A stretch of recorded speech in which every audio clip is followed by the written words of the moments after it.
Hello, Olá, boa noite. beleza? Deixa eu uma posição aqui. Ó,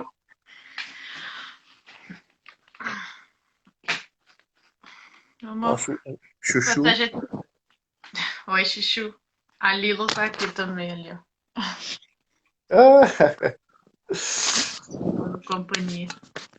Vamos esperar ver se o pessoal entrar. Enquanto isso, eu sim, tento fazer o tablet funcionar aqui. tranquilo. Como é que foi as aulas hoje? Nossa, puxado. Puxado porque eu dei duas aulas para uma mesma aluna. Tinha que repor porque choveu durante a semana, né? E Hum, daí foi cinco aulas hoje, né? Agora à tarde. fica meio cansativo, né? Fiz uma aula e outra.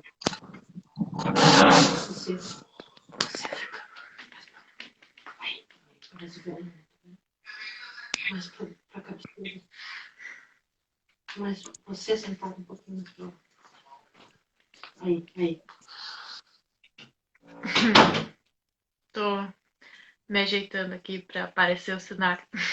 Tranquilo.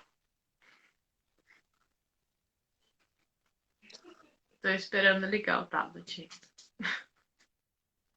Eu tô ouvindo uma musiquinha bem tranquila aqui. Que música? Tô ouvindo um disco do Sepultura chamado Kairos. Nunca ouvi falar. Vou falar do Sepultura, inclusive, na relação com o skate. Ah, legal. Já tá no script. É, o tablet não vai pegar. Tranquilo. Então tá. Vamos começar sem ele mesmo. Então, Sim, para quem não conhece, boa noite para todo mundo primeiro, né? Quem não conhece, esse é o professor Alexandre, que é professor de História e de Música. Se quiser falar mais sobre o seu currículo, ó, apareceu outro membro aqui da gangue. Pode falar mais sobre o seu currículo, ah, acho que isso tá bom. tá bom? Porque às vezes a gente Ah, mas começa a eu falar do queria currículo, falar as outras coisas. Só que começa a falar, tecnologias, né? O tablet, ó, não pega. Que é, nervoso. Tava tranquilo, tranquilo. funcionando de manhã. Mas o resumo da ópera é esse mesmo, né? Professor, professor de história, e nos últimos 2 anos dando aula de violão. Ah, várias coisas foram costuradas aí ao longo da minha carreira. Eu comecei lá com a educação ambiental em 1999, quando eu estava na faculdade ainda, na Fafipar, que hoje é a Unespar, em Paranaguá. Uhum. E a minha turma foi uma das últimas ainda do tempo da Fafipar. Já existia uma discussão sobre ser Unespar ou não, e depois veio a ser, né? Uma coisa unificada. Uhum. Nessa época, aconteceu algo muito importante na minha vida. Foi um concurso de literatura chamado Livraria Paraná. Ele foi aberto em 2001, o edital dele, e a premiação rolou no ano seguinte. E esse prêmio de literatura convocou, na época, todas as faculdades que nós chamávamos de faculdades isoladas, que são as faculdades que hoje formam a Unespar. E numa Uhum. parceria entre a Secretaria de Estado de Tecnologia e Ciência e Ensino Superior, a SET, a Secretaria de Estado da Cultura e a imprensa oficial, foi feito esse projeto e eu fui um dos vencedores. Então, quando eu estava ali na virada dos 19 para os 20 anos de idade, hoje estou com 41, eu me tornei um escritor premiado. Putz, isso foi algo muito significativo para mim na época, ainda é. E ao longo dos últimos 20 anos, abriu algumas portas para mim. E eu estava na faculdade, eu estava no quarto ano da faculdade quando surgiu este projeto. E eu lembro com muito carinho do professor Vistuba. Ele, na época, era professor tanto do departamento de História quanto de Letras.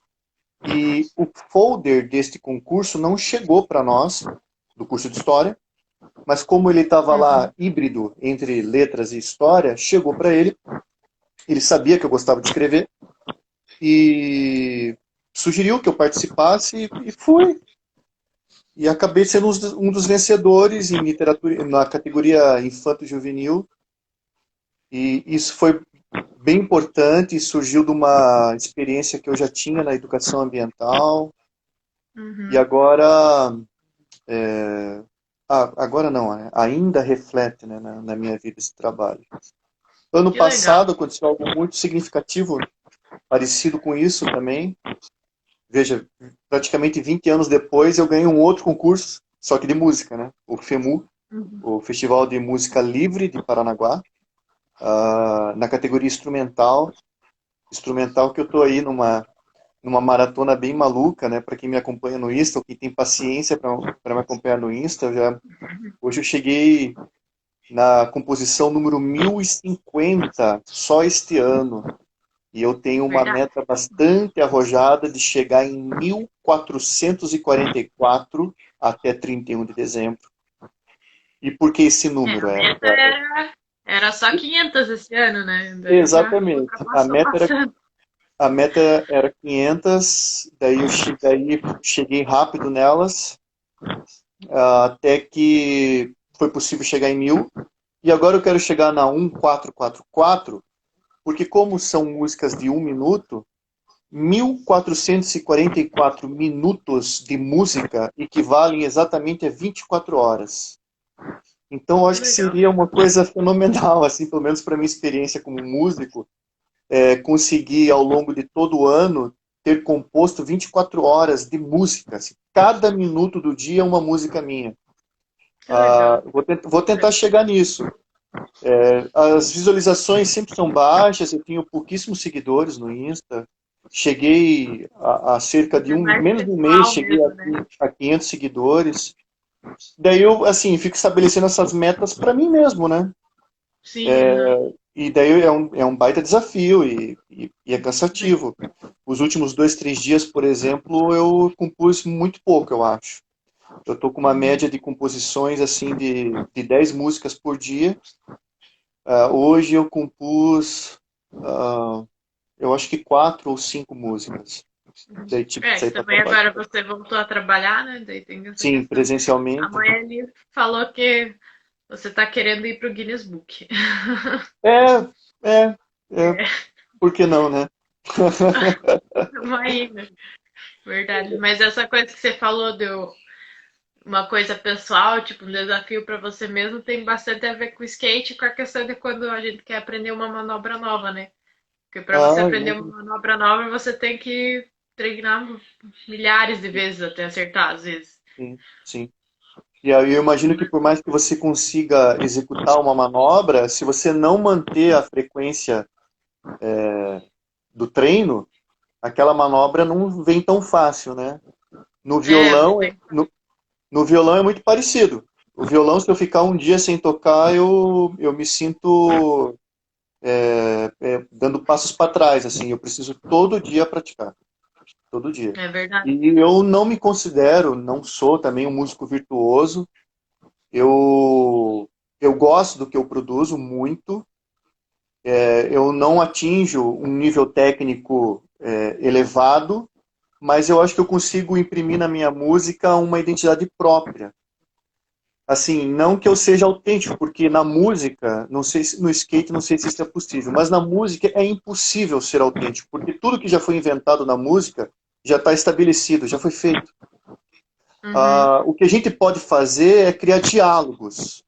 E na minha música instrumental, eu consigo criar diálogos com coisas que eu sempre quis tocar na minha vida, mas que eu nunca consegui executar efetivamente. E eu cito elas. Eu gosto muito do violão erudito, eu gosto muito do violão flamenco e gosto muito da viola caipira. Esses 3 elementos eu nunca consegui aprofundar e me tornar um especialista em um dos 3. Eu digo isso tecnicamente falando mesmo, Uhum. como um músico, tocador dessas 3 coisas. Mas é possível perceber nas minhas composições esses 3 elementos. Ou a viola caipira sozinha, ou a música flamenca sozinha, ou o violão erudito, a música clássica no violão sozinho. Ou o diálogo entre os 3. Então isso, por mais que eu não esteja descobrindo a pólvora, o diálogo entre essas três coisas cria algo que para mim é o mais relevante na música, para quem faz música, que é a identidade. Eu, desde a adolescência, quando eu comecei a acompanhar os meus músicos preferidos, quando li uma entrevista, uma reportagem, por exemplo, o que os caras sempre falavam é: não imite ninguém, seja você mesmo. Isso, de alguma forma, ficou ecoando na minha cabeça. E me influenciou muito, porque eu procuro não imitar ninguém. Mas isso não significa dizer que eu esteja fazendo algo que nunca ninguém tenha feito antes. Eu acho que o que eu faço é colocar para dialogar coisas que talvez ninguém tenha feito antes, mas coisas que já existem, né? Então, nesse sentido, eu me sinto muito satisfeito com o que eu produzo atualmente, mesmo reconhecendo as minhas limitações técnicas como músico. Eu também gosto de olhar para um outro lado que não é só, digamos, perceber a minha limitação. Não é só isso, eu também gosto de perceber as minhas qualidades como músico.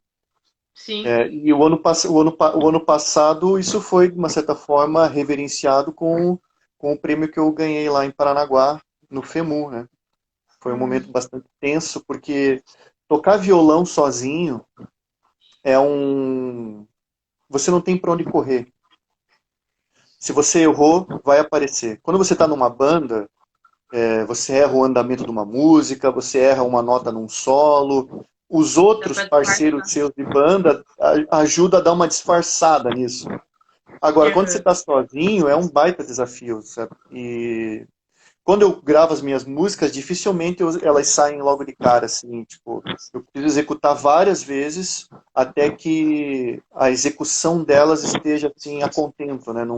Não tenha trastejamento, eu não erre o andamento, e Uhum. é trabalhoso, bastante trabalhoso. Tem um processo de criação e depois o processo de execução. O processo de execução é sempre mais difícil, porque você define qual vai ser a música, executa ela e procura ser fiel ao que você compôs. Uhum. E nesse É. sentido, quando você vai executar uma música, se ela sair errada em algum aspecto, você precisa gravar tudo de volta. E a minha vida tem sido um pouco isso, assim, de compor, compor, compor, e depois gravar, gravar, gravar. Isso aumenta a minha habilidade como músico, de modo que se eu ficar um dia sem fazer isso, por mais que eu esteja nessa maratona tocando, eu me sinto, digamos, desprotegido. Eu preciso sempre estar tocando para eu me sentir seguro no que eu estou executando. Que legal. A mãe falou que no skate essa questão da repetição também é constante, né? A mesma coisa que você tá falando da música, que tem que estar sempre Sim, repetindo para o, levar à excelência, né? o esporte, de uma forma geral, né? A É, repetição ela é essencial. Hoje em dia, principalmente, onde cada vez mais o talento tá ficando de lado para que outras prerrogativas sejam postas, como, por exemplo, a preparação física. Pensando aqui agora não no skate, mas no futebol ou no basquete, que são áreas que eu aprecio bastante e uhum, acompanho bastante, cada vez mais a gente tem menos pessoas talentosas para que o jogo coletivo prevaleça. Então, para quem gosta de futebol, por exemplo, é um privilégio existirem caras como o Messi e o Cristiano Ronaldo. Eles serão, no futuro, cada vez mais raros, porque eles são os caras em que o time orbita em torno deles. E hoje em dia isso está cada vez menos preponderante, né? Ou seja, você tem, de fato, uma coletividade orbitando em torno de uma coisa que não é só um jogador, mas é um sistema tático, é uma necessidade de fazer a coisa acontecer sem depender de um protagonista. uhum. Talvez É, no mas até basquete. porque você De... fala isso de uma forma, tipo, criticando esse estrelismo ou porque você Não, acha não, não. interessante? Não, Ah, não. tá. Eu ia falar Eu, que eu não antigamente. entro.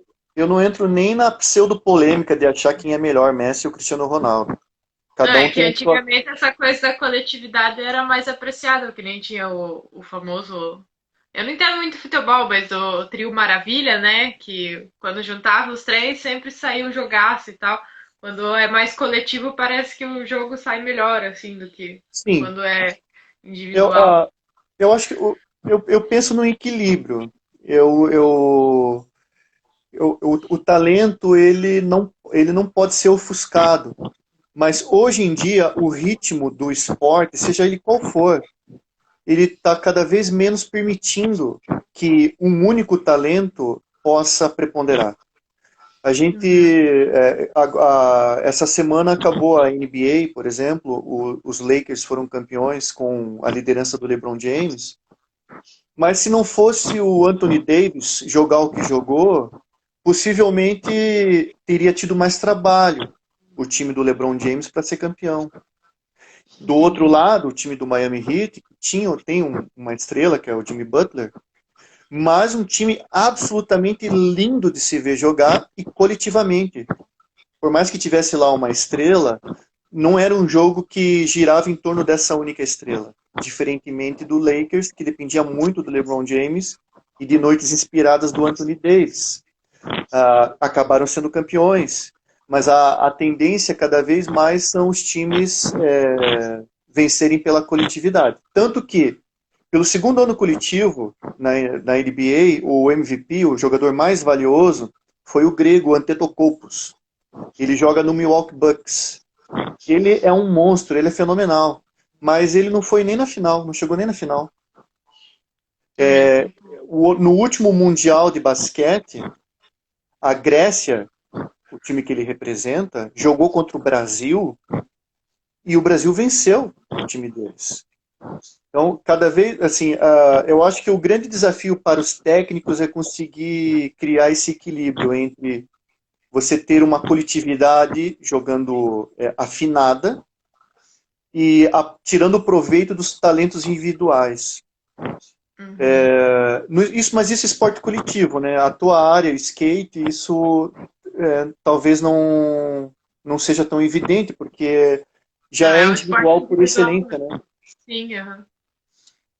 É, mudando um pouco de assunto, a mãe tá falando que você tem um trabalho de composição musical com educação ambiental. Para Sim, você comentar um pouco sobre isso. sim. Foi quando começou. A minha primeira composição foi feita no ano 2000, quando eu coordenava um projeto de educação ambiental Tinha pela 6 anos. obrigado por me chamar de velho. Ah, no ano 2000, eu coordenava um projeto chamado Água Limpa, aqui em Matinhos, pela Secretaria de Meio Ambiente daqui. E eu trabalhava no Parque Florestal Rio da Onça. No meio daquele ano, 2000, a gente decidiu criar um festival que seria uma espécie de mostra de talentos misturado com feira de ciências e palestras e workshops com os nossos alunos. E nós atendíamos diretamente 3 escolas de Matinhos municipais. Toda semana estávamos nessas escolas. E todas as outras estaduais e as demais municipais também eram atendidas. Então Uhum. não era só um projeto, se tornou um programa de educação ambiental 20 anos atrás. E Que legal. daí, para comemorar nesse festival, para encerrar esse festival, Água Limpa, eu fiz uma música chamada Água Limpa, e desde então eu não parei mais. Foi quando eu entendi que o meu diálogo como professor ia ter como interlocutor a música.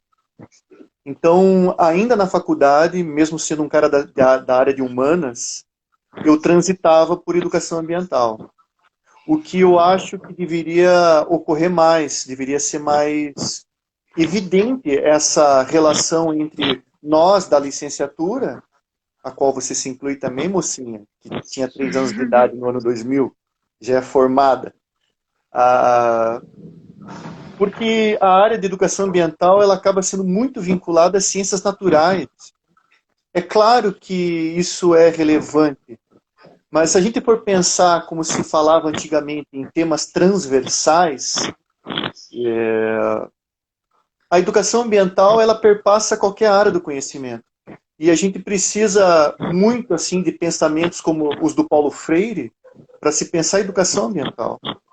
Né? Pensar a educação ambiental a partir da perspectiva do Paulo Freire, em que ele estabelece, por exemplo, a ideia de comunicação, da interlocução entre protagonistas, e a educação, por excelência, é feita por pessoas, não é feita por bichos. E daí o que aconteceu ao longo desses 20 anos que eu pude reparar, e isso foi me afastando da educação ambiental, é que houve apenas uma mudança de nome.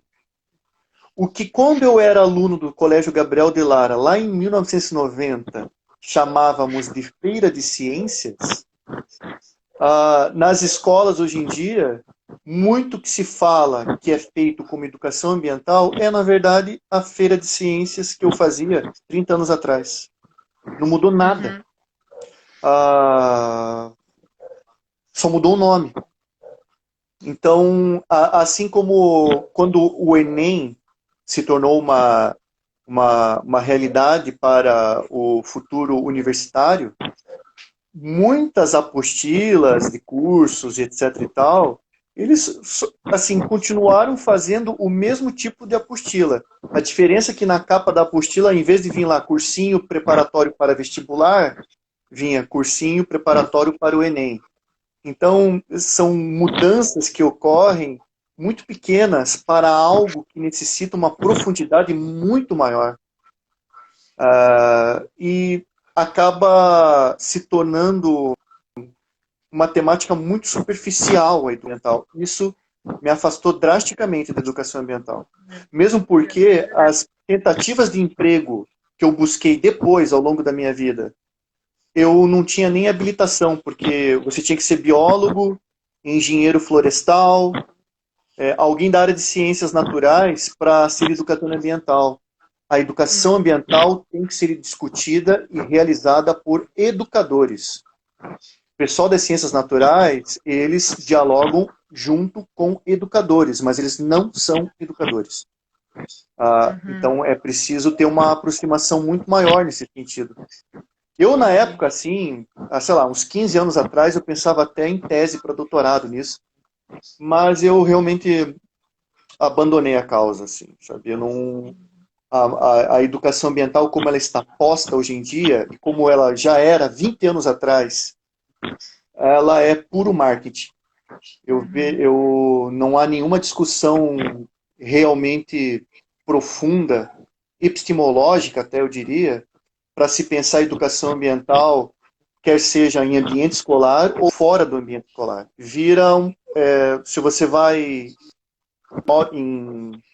em organizações ambientais ou não, quem toca muitas vezes as coisas da educação ambiental é o pessoal de publicidade e marketing, que faz a propagandinha bonitinha, assim como se criou o mito de que Curitiba era a capital ecológica, que foi absolutamente um fenômeno midiático do então prefeito Jaime Lerner, que na década de 90 se tornou governador do Paraná por 2 gestões, o cara mais neoliberal que a história do Paraná já teve, seguiu à risca a cartilha do Fernando Henrique Cardoso nos anos 90.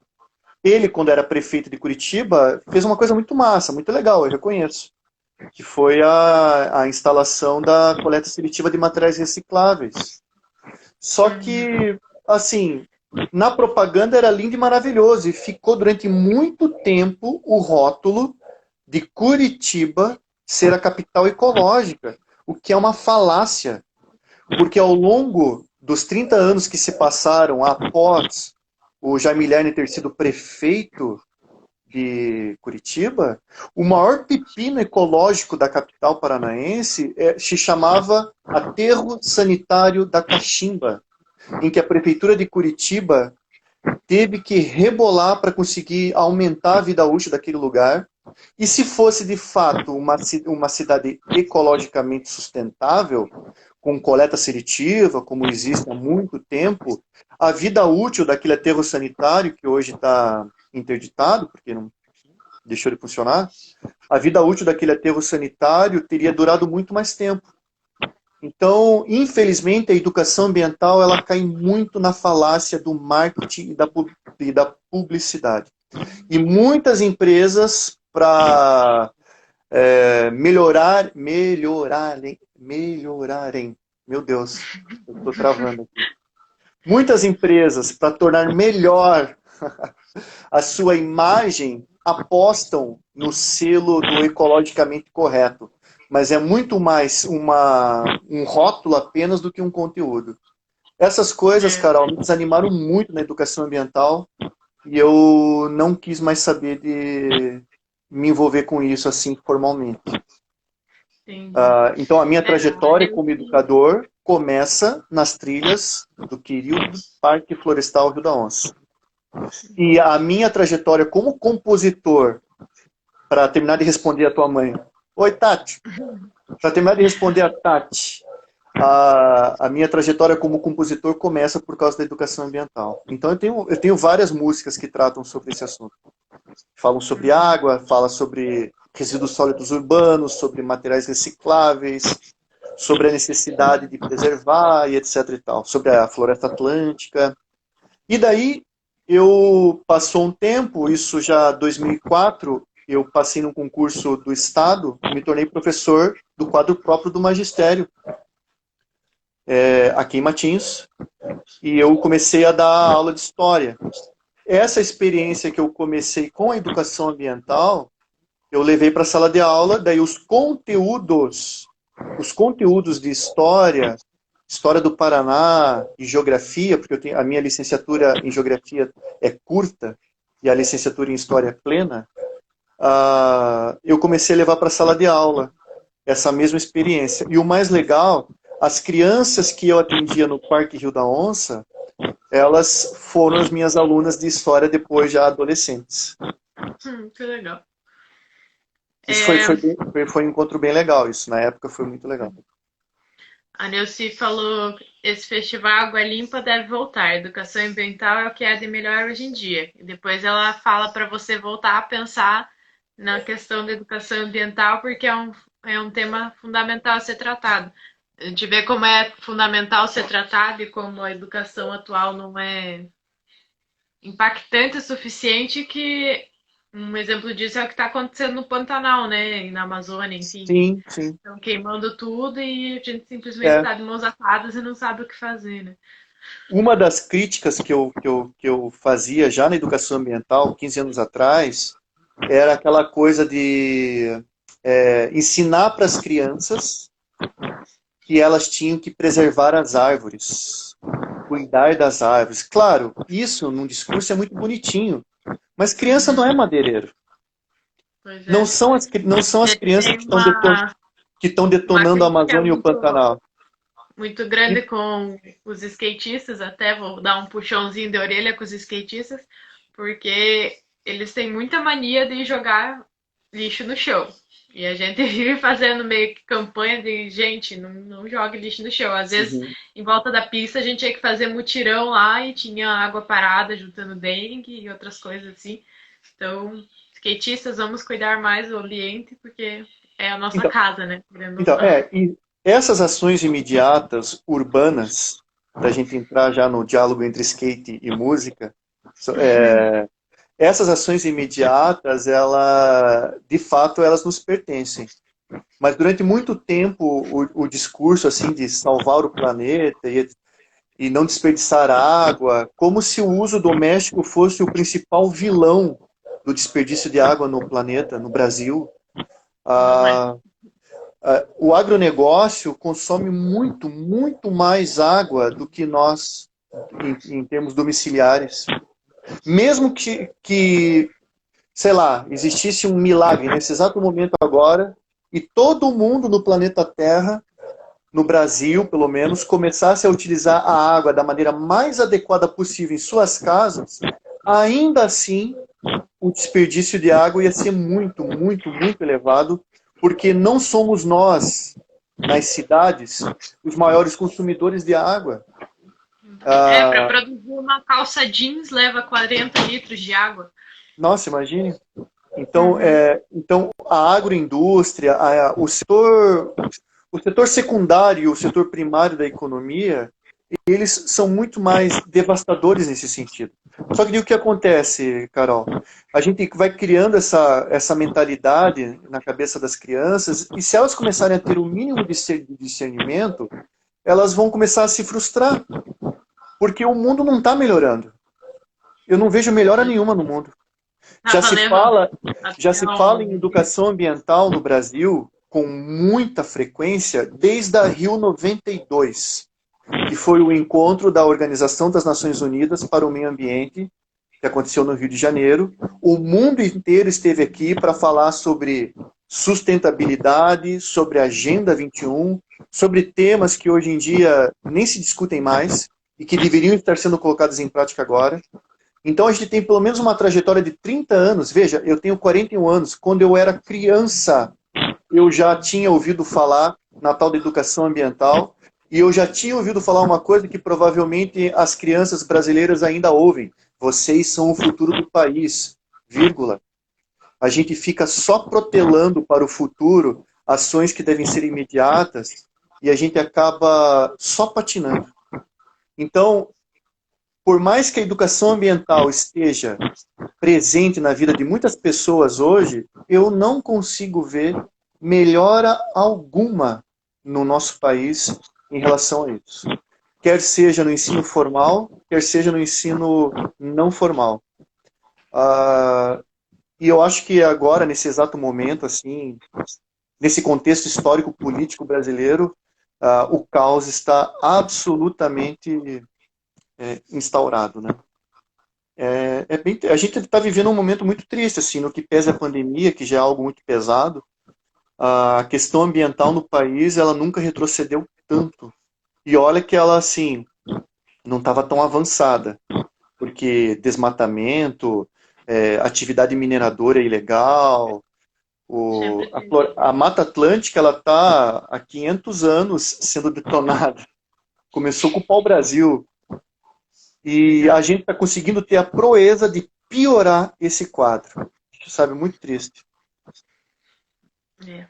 Mas, mudando de assunto? Claro. Vamos entrar na parte da... Tá uma miscelânea de coisas aqui, né? Mas assim é bom, né? Tá conversando. Mas a pauta era essa, falar de educação e esporte e música. Mas vamos voltar para a parte de linkar esporte e música, né? Sim, sim. Como eu tava pensando, né? Como a música hoje em dia é praticamente indissociável do esporte, né? E como cada esporte adota um estilo para si, né? Por exemplo, o futebol é mais, sei lá, o pagode, né? Aqui no Brasil, pagode. E o basquete seria mais o quê? Hip hop, com certeza. O basquete tem uma cultura de gueto, de rua muito grande, né? Uhum. Uma matéria que fala sobre como os atletas usam a música para ditar o ritmo deles, né? Tanto de treino quanto de competição, que até tinha um corredor que ele sempre pedia para colocar uma música específica, e se você observa bem ele correndo com a música no fundo, é o ritmo, ele corre no ritmo da música, assim, sabe? Tanto que ele treinou com aquela música, acabou ficando assim internalizado nele. Sim. Eu gosto de correr bastante também, né? Se eu não tiver um heavy metal no ouvido para correr, a motivação é bem menor. Eu gosto dessa motivação também. Mas eu estava pensando, Carol, quando você me convidou para essa live, na relação da música com o skate, e eu até perguntei para você em off, né, que tipo de música se atrela, né, a esse nicho, né, específico do skate. Você me falou que é o rap, pelo menos é o que toca nos campeonatos, né? Mas eu achei curioso isso, porque em algum momento o skate já se relacionou muito com o rock, até com o heavy metal. O Sepultura, por exemplo, no disco Beneath the Remains, que é um disco de 1989, tem uma música chamada Inner Self. No clipe aparecem uma galera no rolê de skate. E é thrash metal, assim, tipo, não tem absolutamente nada a ver com o que seria o rap, ou o que seria uma cultura atual, assim, mais urbana. O próprio Igor Cavaleira, que era o baterista original da banda, não toca mais na banda já faz tempo, ele andava de skate. E ele parou de andar de skate porque a própria banda proibiu, porque ele se machucava demais, e o cara é baterista, precisa muito do corpo. Sim. E daí, pensando mais nessa relação, eu me lembrei de uma outra banda linda e maravilhosa que eu gosto muito, que é o Black Sabbath. Em 1992, eles lançaram o disco de Humanizer. E nesse disco de Humanizer, tem uma música chamada TV Crimes. E neste clipe tem um cara andando de skate. E é curioso como, na acepção da palavra, o skate sempre esteve associado na década de 90 a uma atividade marginal. Na acepção da palavra, a margem, assim, né? Uma coisa meio excluente. Excluente, Sim. ou essa palavra nem existe. Excluída, uma coisa excluente. Ah, meu Deus, excludente! Saiu. Uma coisa à margem da sociedade. E, e é curioso que eu sou da geração grunge. E nos anos 90, a minha adolescência, eu passei em Curitiba, não passei aqui em Matinhos. O Uhum. skate em Curitiba, por ser um fenômeno urbano, o skate, ele foi muito forte nessa época. E o estilo musical que acompanhava a galera, eu não ando de skate, nunca andei de skate, mas como fenômeno midiático, o skate me influenciou, porque na época eu queria muito, muito, lá por 1993, ter uma calça quadriculada, porque era o que os skatistas utilizavam. Uhum. Então, mesmo eu não sendo, assim, digamos, um antropólogo do skate, eu associo muito o skate como um lifestyle mesmo. Vai muito além da questão do esporte em si, né? Sim, sim. Eu, eu sempre assisti muito os X Games. E o skate sempre foi uma das modalidades que mais me chamou a atenção. Seja o vert, a rampa enorme lá, Uhum. o street. Eu não tenho olhar clínico para o skate, mas eu consigo apreciar aquilo, o movimento, eu acho muito bonito. Então, a fluidez do movimento me chama a atenção. A E, minha mãe fala que é um balé sobre rodas. e olha só, eu acredito nisso também. E musicalmente, isso na década de 90 teve muito atrelado ao rock alternativo, que veio a ser rotulado como grunge. Então, Uhum. e com o passar do tempo, esse grunge, esse rock alternativo deixou de ser uma coisa alternativa, virou mainstream. E a Uhum. impressão que eu tenho é que o skate ele foge um pouco dessa coisa do mainstream, da coisa de ser modinha. Embora deve existir gente que pratique o esporte assim de uma maneira mais efêmera, né? Eles Mas eu têm, tipo, sei. assim, umas nuances, assim, tipo, uns boom, de repente, assim, uma hora tá lá no topo das modinhas e tal, todo mundo tá praticando, daqui a pouco desce, assim, aí só pratica mesmo aqueles que querem seguir, aí daqui a pouco Aham. volta, assim, tipo, parece lá na Malhação alguém andando de skate, de repente volta todo mundo andar. Sim. A É, Nilce tá falando ali que você precisa conversar com o filho dela, o Felipe Vieira, porque vocês pensam meio igual. é, Minha mãe tá indicando eu assistir Dogtown, que no Dogtown tem bastante música de rock lá que sim. toca. É o filme que conta a história do surgimento do skate, né? Sim, lá na Califórnia. Eu já assisti esse filme. Bem bom. Então, lá na Califórnia, muito forte, né, essa coisa do hardcore, etc e tal. Durante a década de 90, o rock alternativo e o hardcore estiveram muito atrelados ao skate. Mas o que eu queria dizer, para pegar o gancho do X Games ainda, e daí eu vou perguntar para você como atleta e competidora, se isso realmente é fato, o que eu sempre percebi, pelo menos a impressão que eu tenho quando eu vejo uma competição de skatistas, é que há um sentimento de comunidade muito maior entre os competidores do que em outros esportes. A impressão que me passa, só se os caras forem muito, os caras estão fingindo, vai. Mas se não estiverem fingindo, é que os caras torcem muito pelo sucesso do seu oponente. Quando alguém acerta uma manobra, todo mundo comemora. Você não vê isso em esportes coletivos ou em esportes individuais, como, por exemplo, o tênis, em que o atleta do tênis é absolutamente individualista e competidor. A impressão que me passa, Carol, e daí você como atleta da modalidade poderia dizer também aí para nós, que de fato isso torna o skate algo que vai além do esporte, né? Porque você tem alguém lá competindo com você uma medalha de ouro, esse alguém acerta uma manobra que vai dar a medalha de ouro pro cara e você vai ficar com a medalha de prata e você acha legal, né? Você aplaude. Isso é fato? Mesmo. Porque no skate, como você já citou, tem um pouco dessa coisa de ser marginalizado, né? E por isso, os integrantes que participam do skate acabam se unindo muito ali entre eles, meio que para se proteger também, né? Até antigamente tinha muito em Matinhos essa coisa do localismo. Então, meio que os skatistas brigavam com a galera do vôlei, mas era tipo meio para se proteger, né? Então, tem a ver com isso, sim. E fora que todos sabem a dificuldade que é para acertar uma manobra, assim. Então, quando alguém acerta, todo mundo fica realmente feliz, ou porque você tá ali todo dia vendo aquela pessoa tentar e não conseguir, aí chega um dia que ela consegue e você realmente fica contente pela pessoa. Isso acontece mesmo no skate. Pensando no basquete, no esporte coletivo, NBA, esse tipo de fenômeno não ocorre.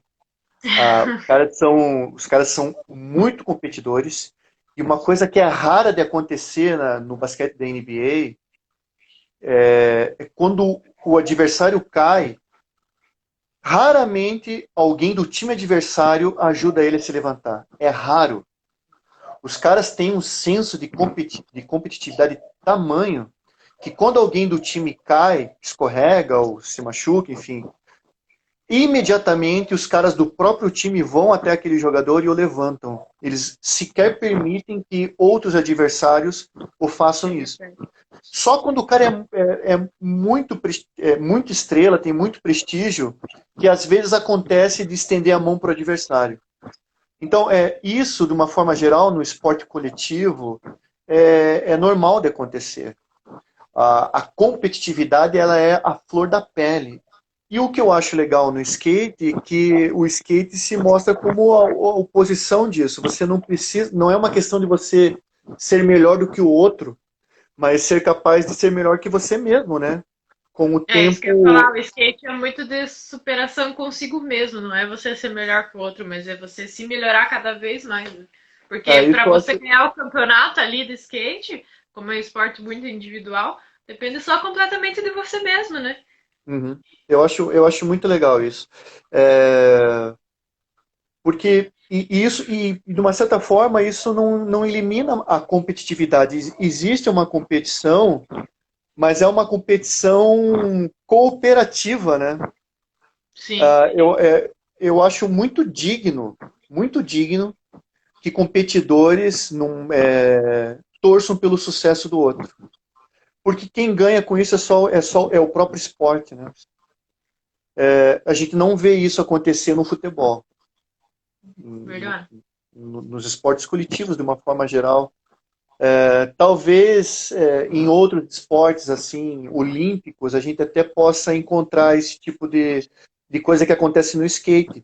Mas ainda assim, o skate como um fenômeno urbano que extrapola a ideia do esporte, mas cria um estilo de vida, eu acho que torna esse trabalho muito bacana. Embora eu devo ter subido na minha vida umas 2 vezes em skate, e é claro que eu caí,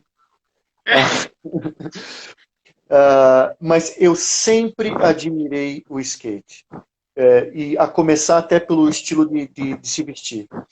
Tanto que na década de 90 eu queria muito ter uma calça que só skatista usava.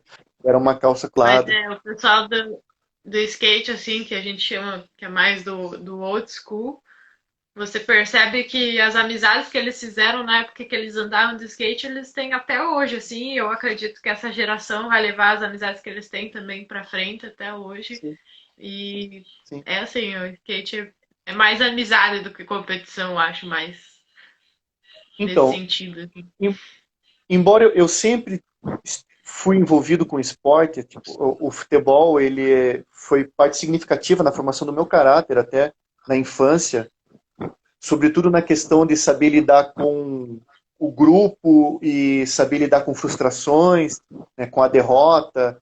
Desde pequeno eu sempre joguei bola. O basquete Uhum. eu escolhi depois. E por isso é o meu predileto, porque ninguém escolheu o basquete para mim. O basquete é uma descoberta minha. Por isso que eu gosto mais do basquete do que do próprio futebol. Mas eu não tiro dessa equação a importância do futebol na minha vida. Uhum. Nesse sentido, quando eu lembro de como o futebol foi importante como um playground para mim,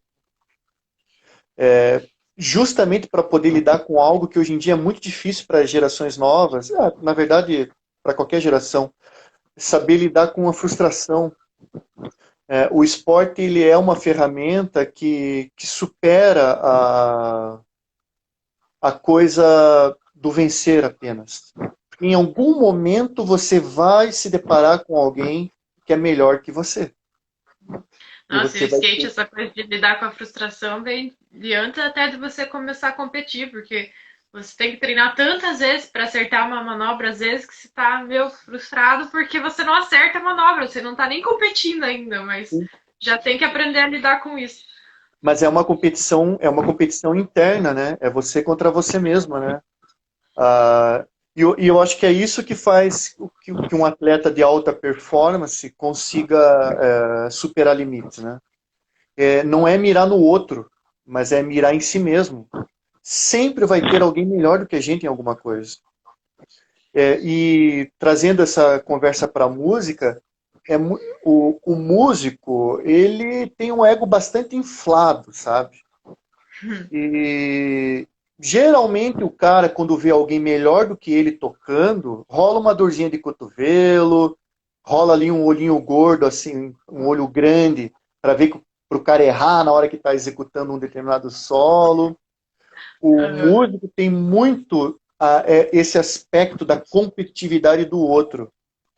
Eu, depois de muito tempo, e eu já fui assim, tá? Eu reconheço que eu já me frustrei muito por ver alguém melhor do que eu tocando. E isso, quando eu percebi que isso era o meu ego ferido apenas e mais nada, eu consegui me sentir mais músico. Porque não é sobre o que alguém toca melhor do que eu, é sobre o que eu posso fazer melhor a partir das minhas próprias experiências. Hoje em dia, quando eu vejo alguém tocando algo que eu não consigo tocar, me dá muito mais prazer do que se eu estivesse tocando aquilo. Porque a música ela não é só tocar, a música é ouvir. Se tem alguém que sabe fazer algo que eu não sei, o fato de eu poder ouvir aquilo me satisfaz do mesmo jeito. E nesse sentido, a gente vai buscando uma identidade, que é aquela que eu falei lá no comecinho da nossa conversa. Você começa a procurar elementos musicais, traz tudo isso para o diálogo, coloca num caldeirão e cria uma identidade a partir disso. Forçando um pouco a barra aqui, tentando trazer essa coisa quase filosófica para a tua área, que é o skate, eu consigo imaginar que isso é exatamente o que ocorre entre os skatistas.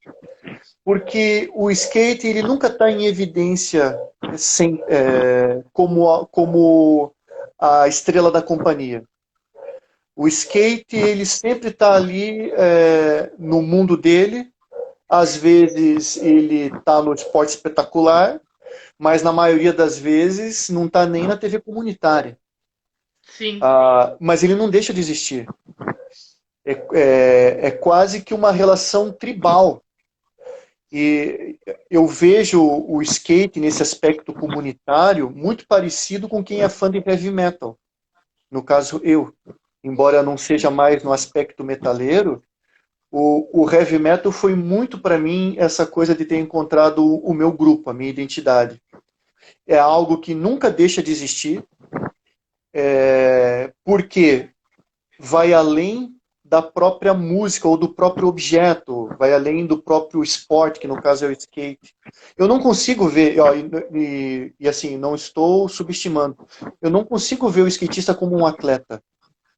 É mais do que isso, para mim, tá? Na minha visão de leigo. A palavra atleta, ela é um componente, beleza, os caras estão muito profissionais, provavelmente muita gente ganhando grana com isso, assim como no surf. Mas eu vejo uma relação ecossistêmica, eu diria, tão grande. Tem até uma vertente aí, um pequeno grupo de skatistas, mais pequeno, assim, que meio que fez uma campanha que skate não é esporte, porque tava indo para as Olimpíadas, né? E daí eles estavam falando que skate não era esporte, mas de certa forma mas não Não, nesse tem que sentido. pensar, também é esporte. Sim. Esse é um outro problema também que a gente observa no nosso país, né? Essa coisa da polarização. Né? Ou você é A ou você é B, não pode ser outra coisa. Então, eu entendo, o skate também é esporte, mas ele vai além desse aspecto, porque ele cria um estilo de vida.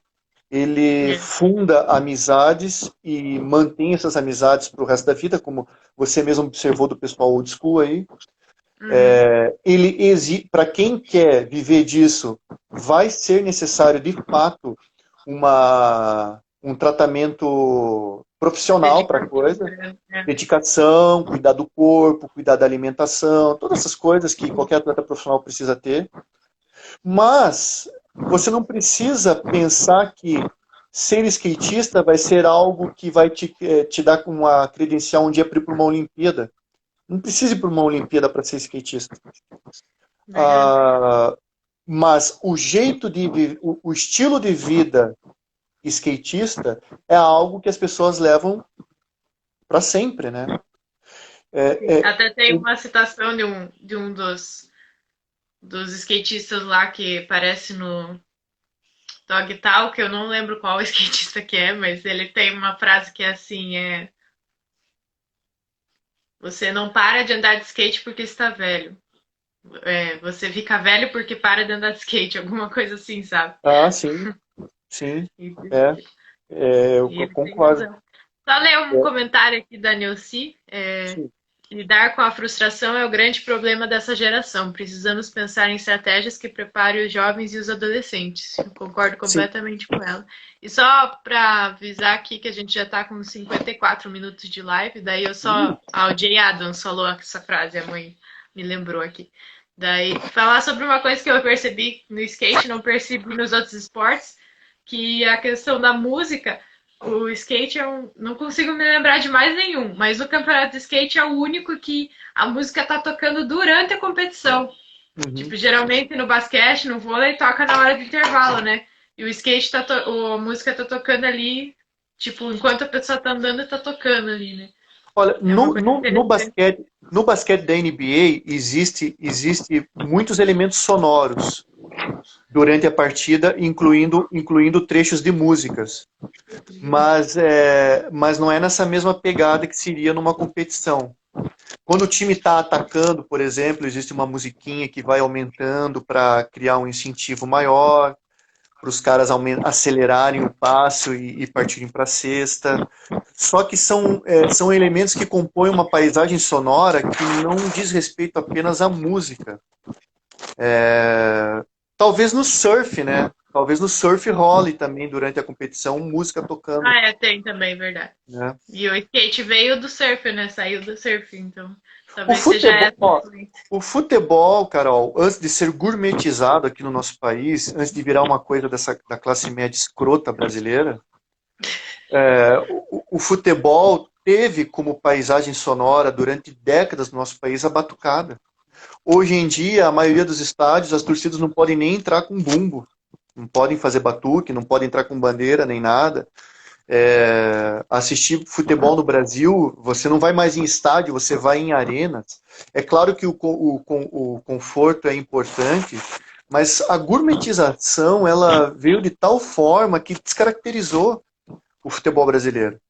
É, Pensar eu que não. o melhor exemplo disso é o Maracanã, a história do Maracanã. Ele é um estádio absolutamente descaracterizado do que ele foi um dia. E não é nenhuma questão nostálgica, assim, sabe? A música, ela esteve presente sempre em arquibancada, e não só com batucada, com as chamadas charangas. Então, com instrumentos de sopro, o pessoal ia tocar e ficava o jogo inteiro tocando. Dava para assistindo o jogo na televisão, dava para ouvir aquilo acontecendo, e A vuvuzela. aquilo de uma certa forma era uma orquestração assim para o jogo, muito legal. Hoje em dia não tem mais. Hoje em dia querem transformar os estádios de futebol, elas parecem arenas de jogo de vôlei. Você tem um animador que fica lá puxando e a torcida vai junto. Verdade. Então, essa coisa que veio para cá graças à Copa do Mundo de 2014 foi um grande equívoco no Brasil ter essa Copa aqui. Ela trouxe Dá, uma dá gourmet. pano pra, dá pano pra muita manga, né? Acho que a gente vai ter que encerrar a live, porque senão daqui a pouco o Instagram vai cortar a gente no meio, já tá quase dando 1 hora. Mas daí Beleza. vamos combinar uma parte 2 dessa live, porque tem bastante assunto ainda pra abordar, né?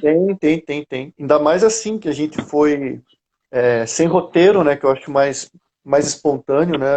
Os assuntos foram surgindo, mas Sim. deu para dar conta um pouco de falar um pouco de Uhum. educação, um pouco de esporte, um pouco de skate. Sim, verdade.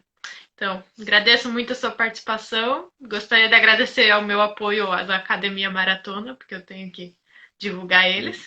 Claro. Quer dar as palavras finais aí, rapidinho, que tem 2 minutos.